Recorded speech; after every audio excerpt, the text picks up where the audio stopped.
Nous sommes de retour sur ce plateau pour la suite de cette émission, une émission spéciale consacrée à la visite dans les locaux d'Africa 24 de son Excellence le Président de la République du Congo, M. Denis Sassou Nguesso.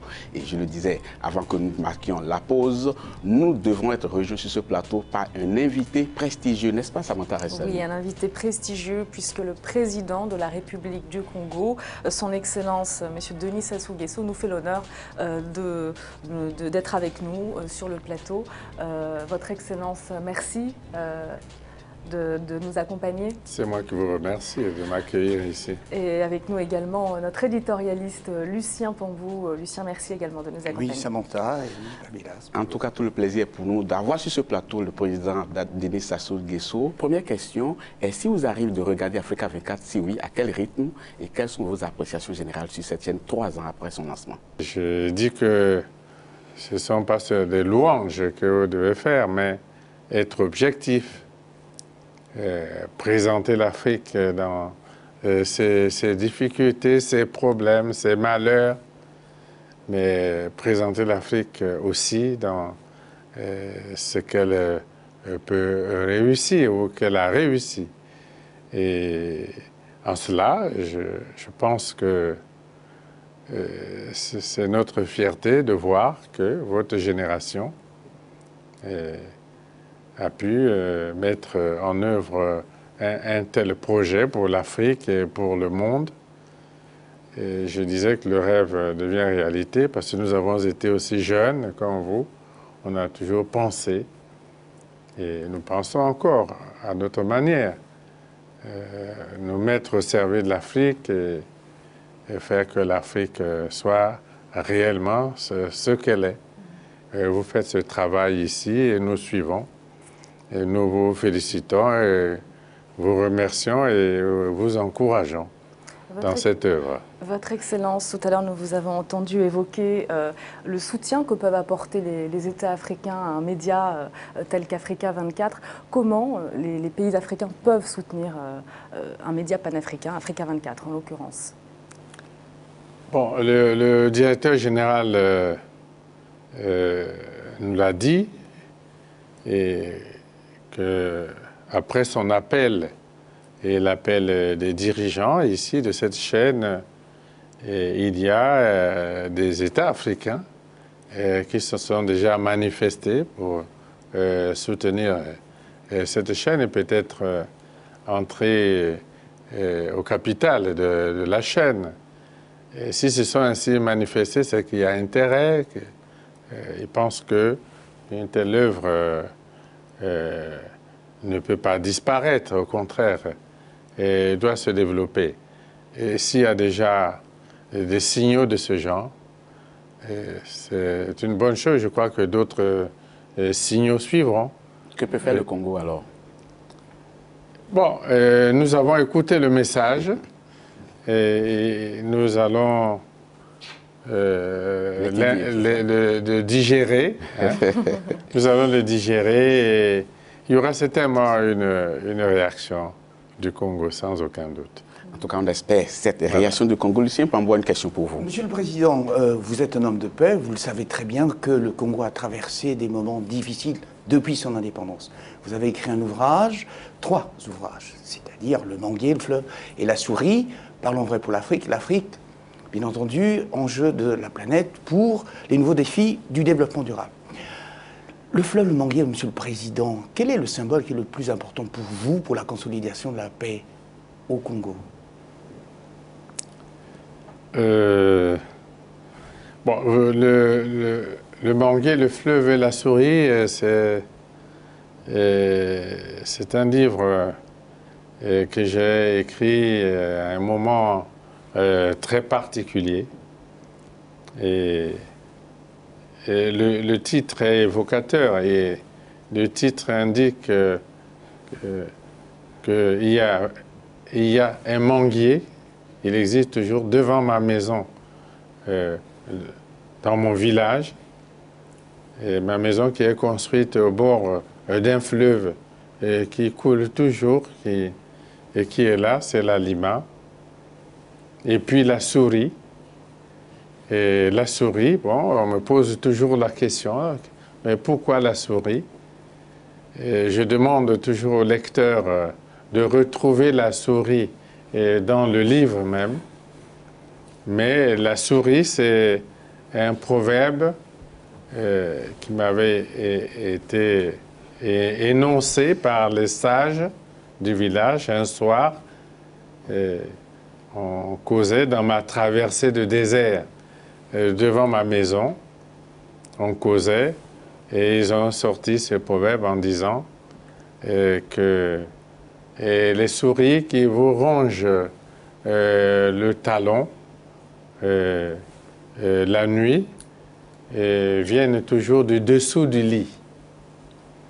Alors j'ai ramené ce proverbe à mon aventure personnelle et j'ai dit oui, il fallait mettre aussi la souris dans ces quelques réflexions que je faisais et pendant ma traversée du désert.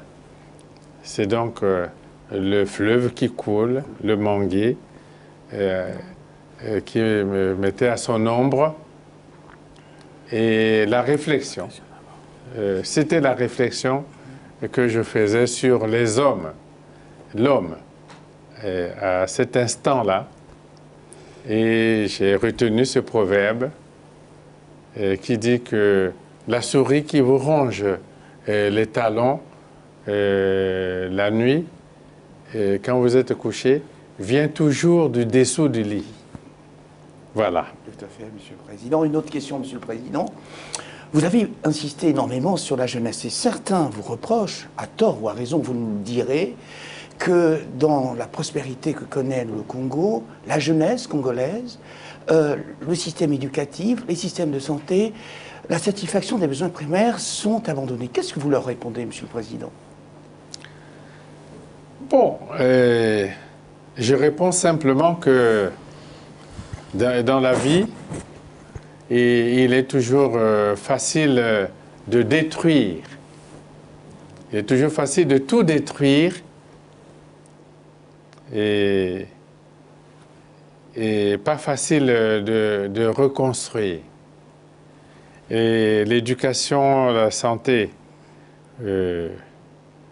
est arrivé un moment où le Congo, pour ne parler que de l'éducation, avait atteint un taux de scolarisation de 100%.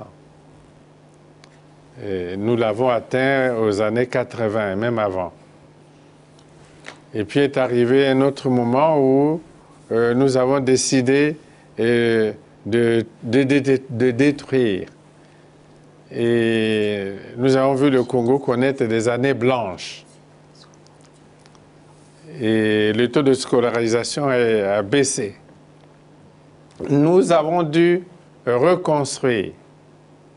Et on est en train de reconstruire et de réaliser quelques progrès qui sont visibles. Le taux de scolarisation est en train de remonter.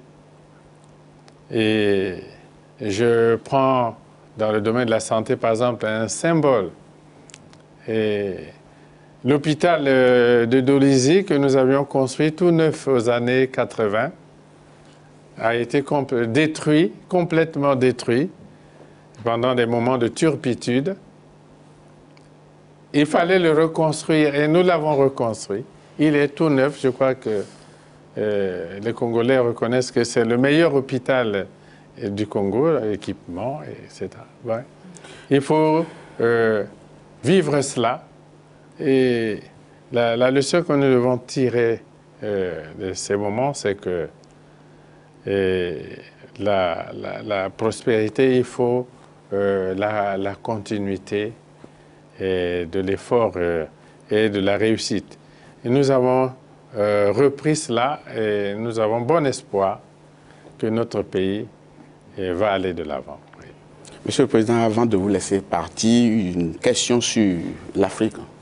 en général, après ce qu'on a appelé sur le continent le printemps arabe, on a beaucoup de signaux aujourd'hui qui montrent que le continent se porte mal. On a la crise au Sénégal, on a la crise au Mali, on a la crise en Libye qui est en train de s'enliser davantage. Quand vous autres dirigeants vous retrouvez, qu'est-ce que vous dites par rapport à toutes ces situations-là? Bon, il faut pas penser que c'est nouveau. Et bon, les peuples ont des aspirations, les expriment de diverses manières. Il ne faut pas oublier que en Afrique, toutes les années 90 ont vu, toutes les années 90 en Afrique, surtout en Afrique au sud du Sahara, ont vu des changements, des bouleversements. Les peuples se sont levés et ont lutté pour les libertés, la démocratie, et l'ont obtenu et l'exercent de diverses manières d'un pays à un autre avec plus ou moins de succès.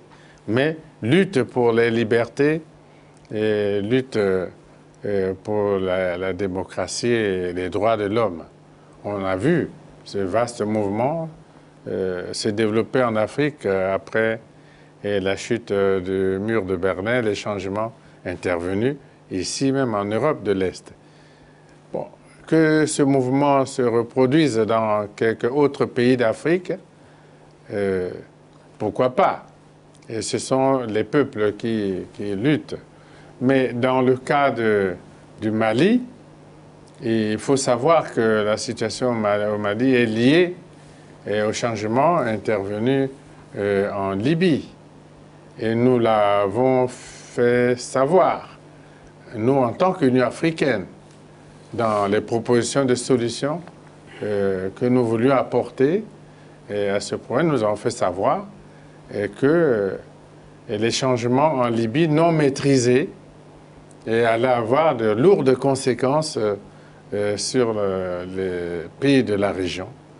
Et personne n'est étonné.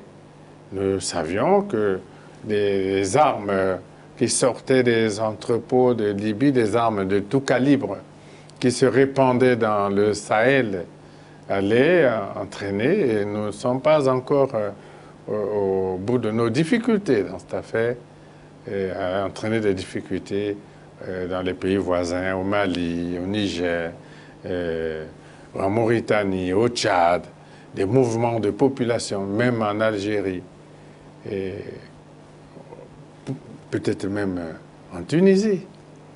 Et ça, nous le savions, c'est une difficulté et nous devrions faire face. Merci beaucoup, Monsieur le Président. Au nom de toute l'équipe d'Africa 24, de tout le personnel, nous vous disons merci vraiment d'être passé dans nos locaux.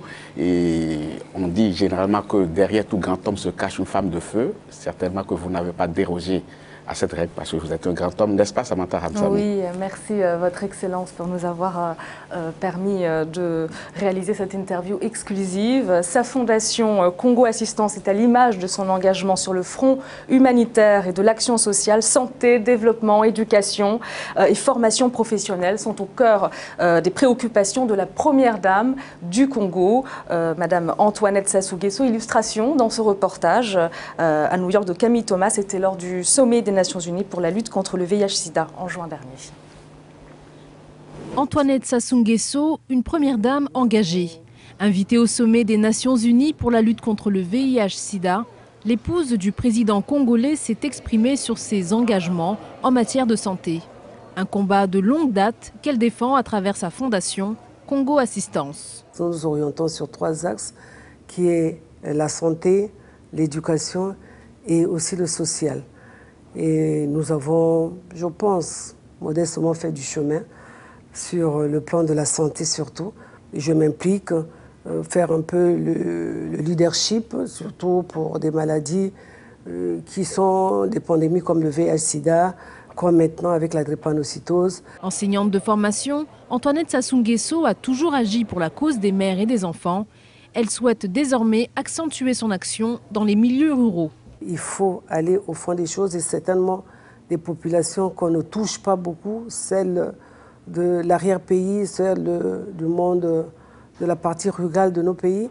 Et en tant que mère, en tant que femme, je suis peut-être plus à côté de ces femmes, à côté de cette autre couche de la population. Très impliquée dans l'émancipation des femmes en Afrique, elle sourit à l'évocation du mot féministe.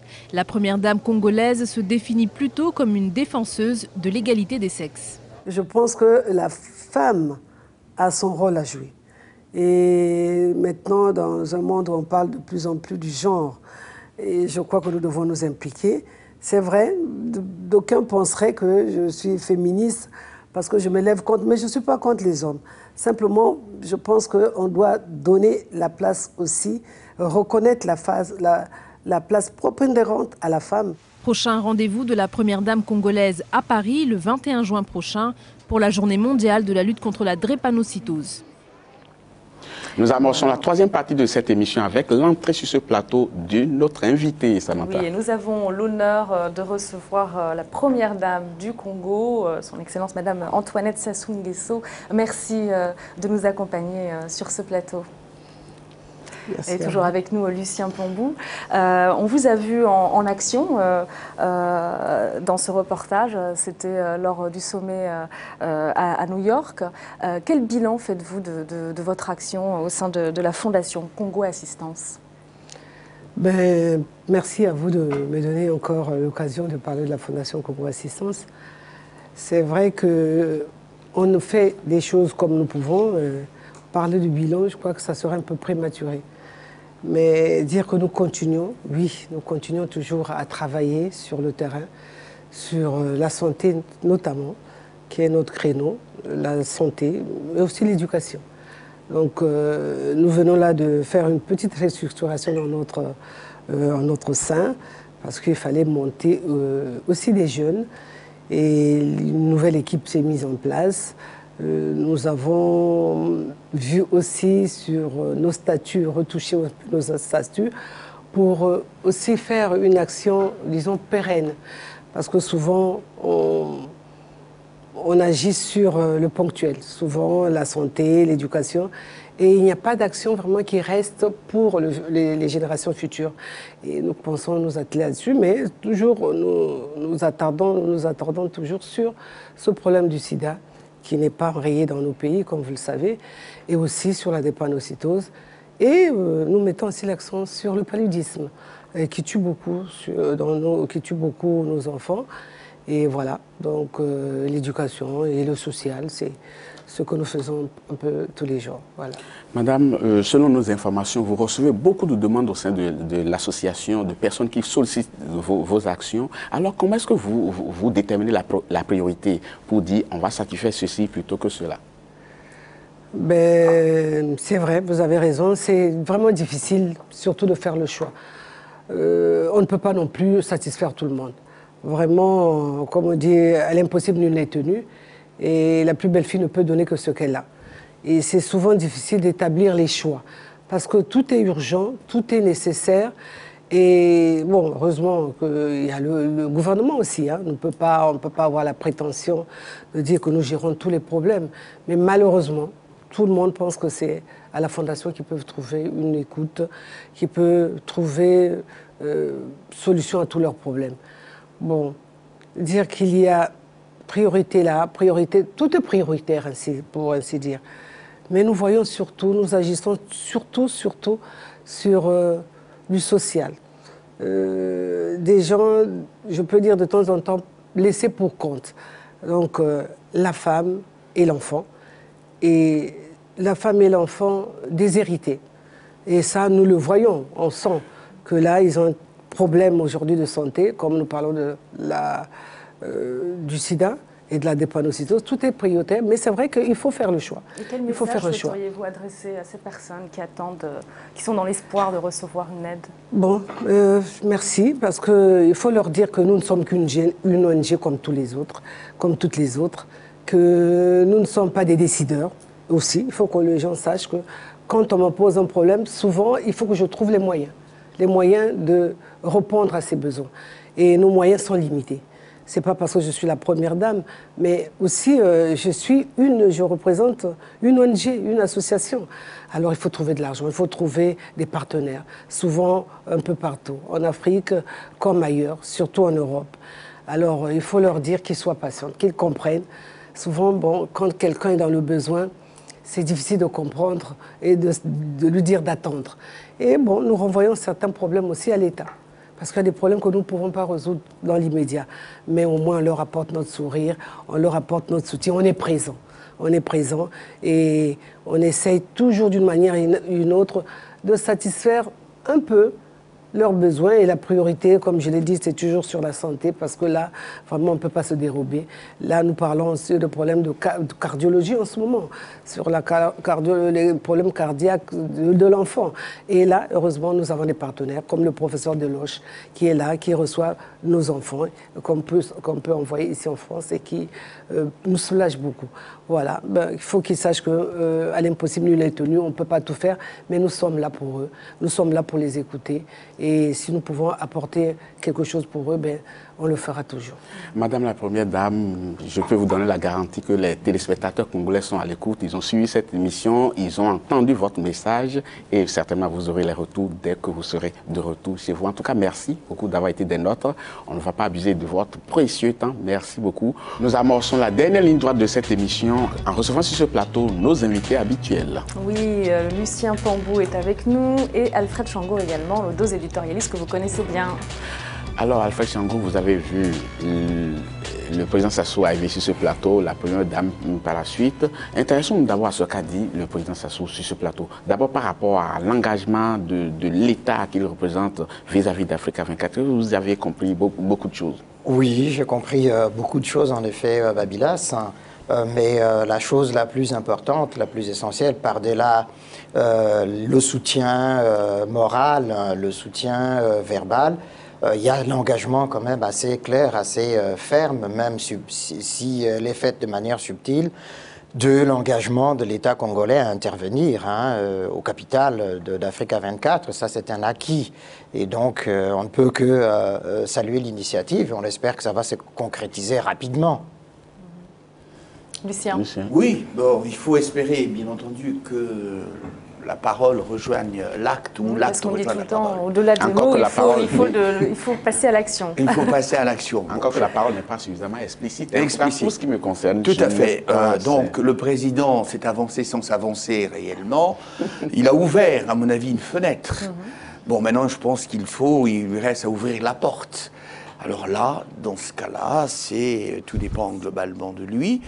Et je pense qu'il a très bien reçu le projet, les finalités du projet d'Africa 24. Il y a montré, tout au moins sur ce plateau, un intérêt certain. Il a valorisé le fait que les Africains, en responsabilité, se prennent en charge. Il a encore répété sur la notion, sur la jeunesse. Donc Africa 24 est une télévision jeune. Et donc on espère qu'il va ouvrir toutes les fenêtres pour que Africa 24 s'envole. En tout cas, nous n'allons pas rendre l'antenne sans dire un mot sur ce qu'a dit sur ce plateau la première dame du Congo, Madame Antoinette Sassou Nguesso. Vous avez écouté, elle a fait un peu le point de ses actions à la tête de cette association qui œuvre inlassablement pour le bien-être de ces Congolais qui la sollicitent. Alors, comment est-ce que vous analysez ces actions ? Bon, moi, je l'ai trouvée assez convaincante dans sa manière de rendre compte de son action à la tête de son ONG qui lutte en particulier contre le sida et la drépanocytose.